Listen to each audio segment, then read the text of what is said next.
खरं म्हणजे मी खूप वाईट बोललो आहे ताईला. तसं नव्हतं बोलायला पाहिजे. मला खूप पश्चाताप होतो त्या गोष्टीचा. तुम्हा पुरुषांचं तसंच असतं. तुम्हाला बाईचं मन कधी कळतच नाही. ताईचं सदाशिव प्रेम आहे म्हणून ती तशी वागते आणि बोलते, पण ते तुला त्याशी काही घेणं देणं नाहीये. आता माझंच उदाहरण गेलं. मी किती मोठे मोठे स्वप्न पाहिले होते. लग्न करेल तर एखाद्या करोडपती व्यक्तीशी, पण नशीब माझं मिळाला भंगारपती. पण आयुष्यात कधी खरं न पाळायचं. म्हटलं चला समोर जाऊ, समोर आपले स्वप्न खूप.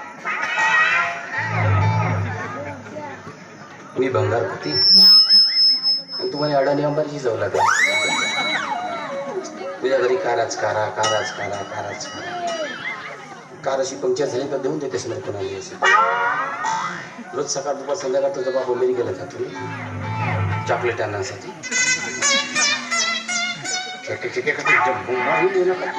ठरलं ना आपलं की आता खोटं नाही बोलायचं. मग आता तूही खोटं बोललीस मी खोटं बोल. मग टोमणे कशाला मारायची उगीच.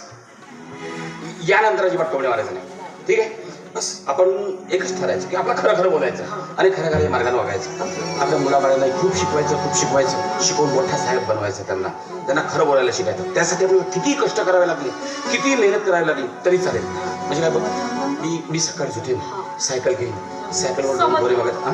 पुराच्या पुरं समजलं. पूर्ण समजलं. बरं तू सकाळी उठशील, बरं तुझी सायकल घेशील, त्या सायकलला 2 घोडे लावशील आणि जसा समोरच्या गल्लीत जाशील त्याच्या समोर मी जायला म्हणेन, ले खाली बाटल लोहा लोखंडवाला, ले 3 डब्बरवाला, ले खाली. अबे खोबडेले, मी अडाणी माणूस. मी माझा धंदा करेन. मग तू शिकली आहेस ना. मग अबे तू एखाद्या कॉम्प्युटरमध्ये नोकरी कर, एखाद्या ऑफिसमध्ये नोकरी कर, कपड्याच्या दुकानात नोकरी कर. पुढे लोहा लोखंडवाला जिम्मा काय कुठं माहित नाही काप्या करून पास झाली की काय. हे बघ, तू तुझं काम कर, मी माझं काम करतो. दोघंही आपण कष्ट करू, मेहनत करू, पोरांना शिकवू. ऐकलंय. अजून काही तुला काही स्वप्न वगैरे आलं होतं का? मला का? तुला कसं माहित? मला माहित आहे तुला आलं होतं म्हणून. असं खरं ना?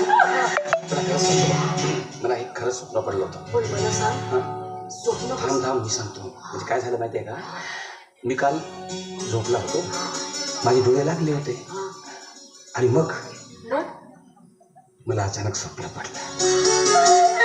काय सांगतो, तू झोपला होता, तुझे डोळे लागले.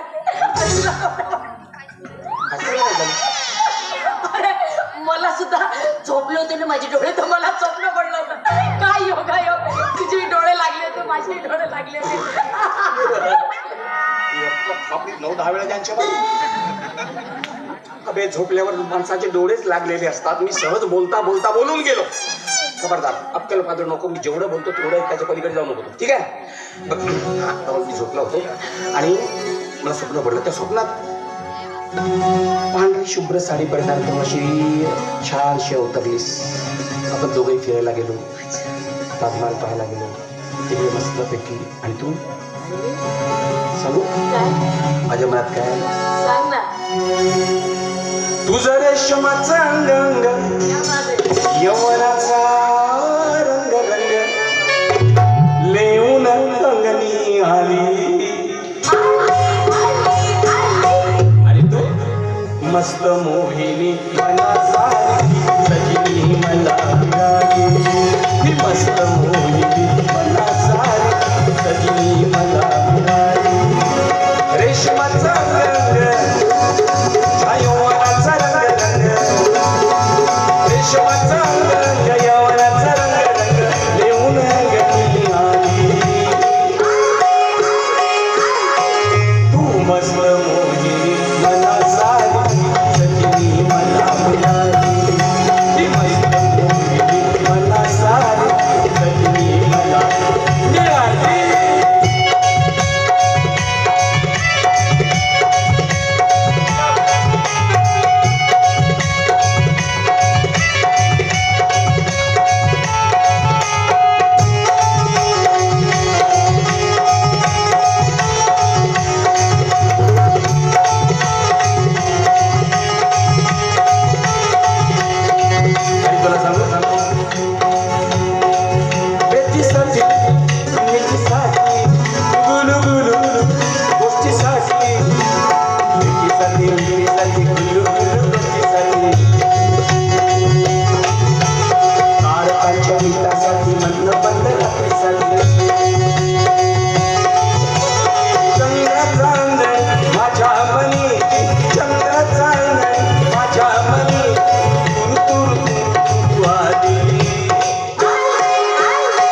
तुझ्यासारखा जिवंत ताजमहाल माझ्यासमोर बरोबर असताना ताजमहालाकडे कशाला बघू?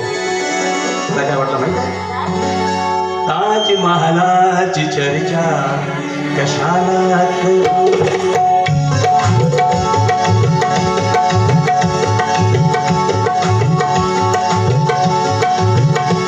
ताजमहालाची चर्चा कशाला करू? ताजमहालाची चर्चा कशाला करू? साजरे चेहरा पाहिला, साजरे चेहरा पाहिला, ताजमहालाची चर्चा कशाला करू? ताजमहालाची चर्चा हसताना तुला पाहिले साजरे, हसताना तुला पाहिले साजरे, चालता बोलता मुगला पाहिला, चालता बोलता मुगला पाहिला, ताजमहालाची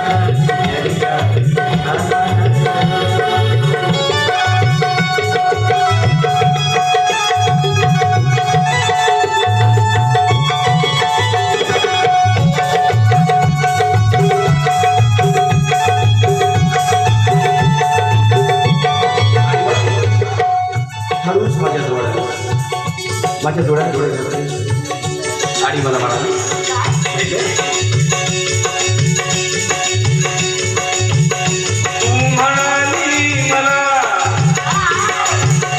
तू म्हणाली मला सोबती मी तुझ्या, तू म्हणाली मला सोबती मी तुझ्या, जीवनाने जरी माफ केली सजा, जीवनाने जरी माफ केली सजा, जीवनाने जरी माफ केली सजा.